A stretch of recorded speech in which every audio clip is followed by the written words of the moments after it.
Home quarantine रहना कोई धरोहर गांव गरली के बॉलीवुड कलाकार अभिषेक कौंडिन्य व उनकी माता आशा शर्मा, जी हां, मां बेटा दोनों दूरी बनाकर अलग अलग बने रिहायशी मकानों में रहकर समूचे प्रदेश को कोरोना के प्रति एक नया संदेश दे रहे हैं। इन दिनों राष्ट्रीय सोनी टीवी चैनल पर हर रोज रात को प्रसारित हो रहे सुप्रसिद्ध धारावाहिक क्राइम पेट्रोल में पुलिस ऑफिसर की भूमिका निभा रहे धरोहर गांव के गरली के 34 वर्षीय अभिषेक ने शायद कभी सोचा नहीं होगा कि यहाँ हिमाचल स्थित गरली में आते ही उन्हें अकेली रह रही अपनी बुजुर्ग मां से अलग रहना पड़ेगा।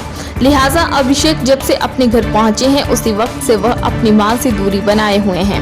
बताते चलें कि दिल्ली से करीब 18 दिन पहले ही यहां गरली पहुंचे अभिषेक की मां रिटायर्ड शिक्षिका आशा शर्मा उसी दिन से अपने घर की चारदीवारी में अकेली कैद होकर रह गई थी।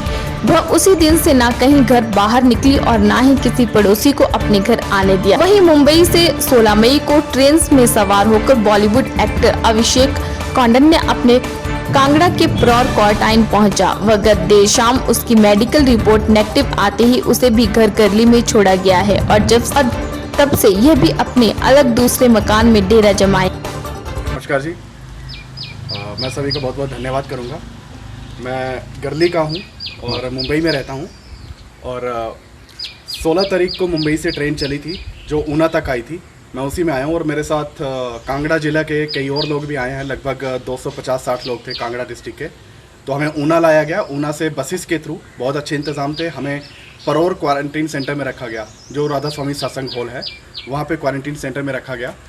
वहाँ पे भी बहुत अच्छे इंतज़ाम थे। गवर्नमेंट अपनी तरफ से बहुत ही बेस्ट कर रही है। और मैं मुंबई में रहता हूँ, वहाँ पे मेरे इर्द गिर्द मेरे 2 किलोमीटर में ही इतने केसेस थे जितने हिमाचल टोटल में थे।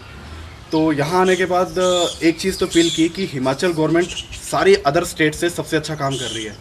परौर में हमें रखा गया। राधा स्वामी सत्संग वालों का भी बहुत बहुत धन्यवाद। उन लोगों ने हमारे रहने का, खाने का बहुत अच्छा इंतज़ाम किया हुआ था। और वहाँ पे हम सब लोगों का टेस्ट हुआ, कोविड-19 का टेस्ट हुआ।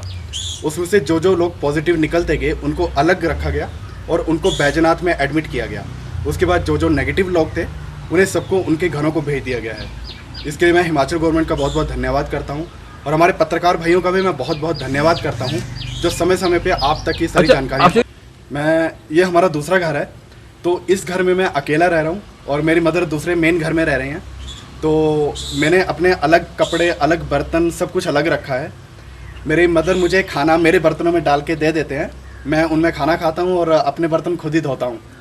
मैं यही कहना चाहूँगा कि सबको लगता है कि 28 दिन का क्वारंटीन है, बहुत बड़ा है, बाहर नहीं निकल पाएंगे, ये नहीं कर पाएंगे।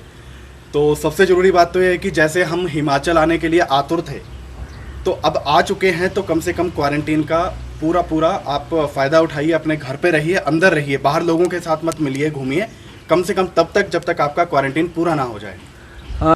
मैं 18 दिन पहले दिल्ली से आई हूँ और मैं घर में अकेली रह रही थी। कल मेरा बेटा बॉम्बे से आया है। वो भी हमारा एक मकान पीछे है, उसमें अकेला रह रहा है। अपना उसने नहाने धोने का, खाने पीने का सब पीछे रखा हुआ। हम दोनों अलग अलग रह रहे हैं क्योंकि अपनी सुरक्षा अपने हाथ में है। आप सब भी एक अच्छे नागरिक बनिए और सुरक्षा का ध्यान रखिए। धन्यवाद। उज्जवल हिमाचल के लिए रक्कड़ से शुभम शर्मा की रिपोर्ट।